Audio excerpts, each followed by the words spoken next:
Hello everybody, thanks for watching and coming back to another tutorial on Photoshop CS6. I'm Buddy Blackford. Today we're gonna go over using auto contrast and auto color and auto tone. They're up here in the image panel, or image options up here where my mouse is, and auto tone, contrast, and color. So when I was taught in college about these, I was told to never use them.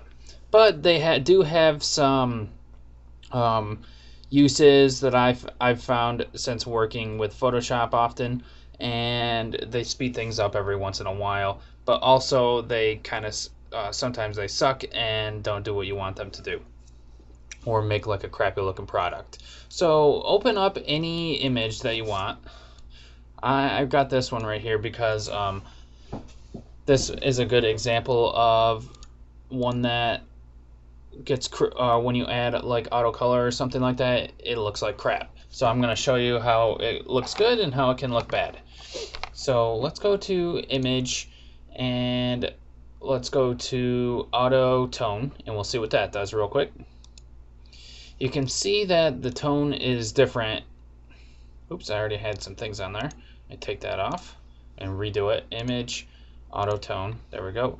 And then if we go back and forth, you can see that the tone here is, if you check out like the shirt, you can see the different colors. There's a more of a green color throughout the image here, and you can definitely tell it on the shirt, especially this one right here in the middle.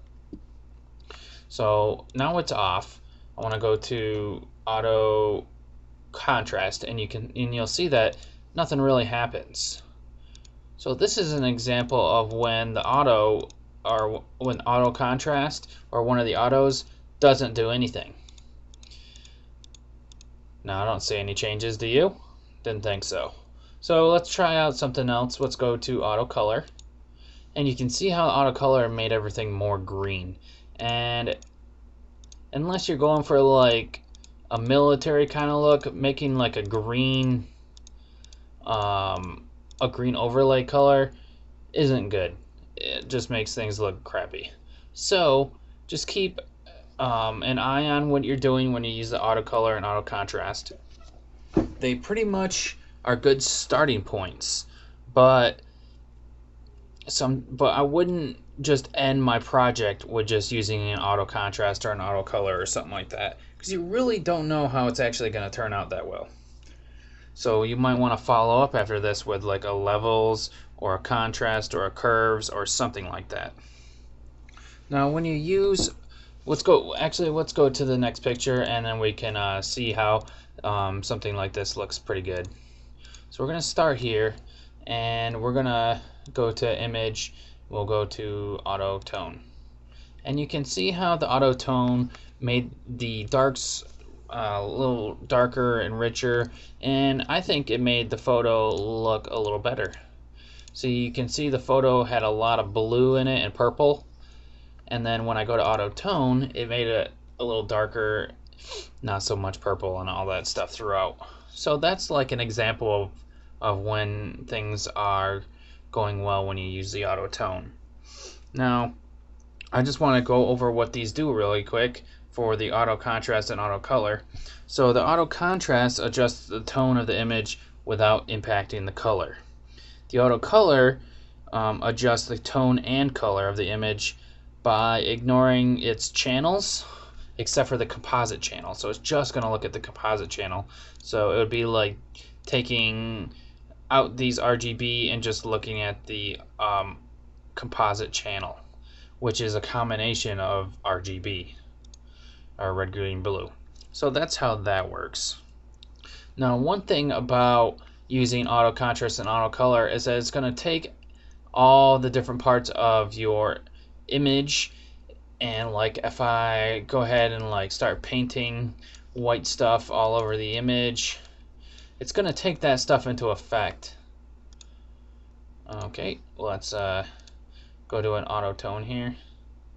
Image, auto tone, and it's not going to affect the image, or it's going to affect the image differently, and it's going to take it into consideration these different parts.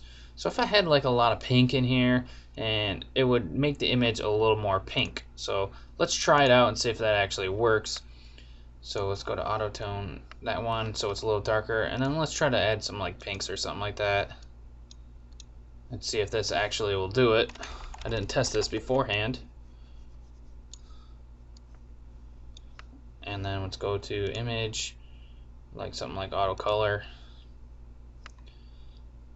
So this was before, this is after. Not as good. Not much is going on. And it's taking some of these pink colors and everything and putting it into the image. So that's basically all I'm going to talk about the auto contrast and auto commands. And hopefully you guys learn some things about it and learn not to use it just on its own. Make sure you are going in and adjusting and making the picture look even better with other things like curves and levels, contrast, hue and saturation, and stuff like that if you're color correcting. So thanks a lot for watching, and I appreciate you guys tuning in. Check out buckysroom.org for more tutorials, and check out the Bucky's Room forum. If you need some help with the tutorials, you can always ask questions there, and I always look on the forum to answer people's questions. So thanks a lot, everyone. Have a good day.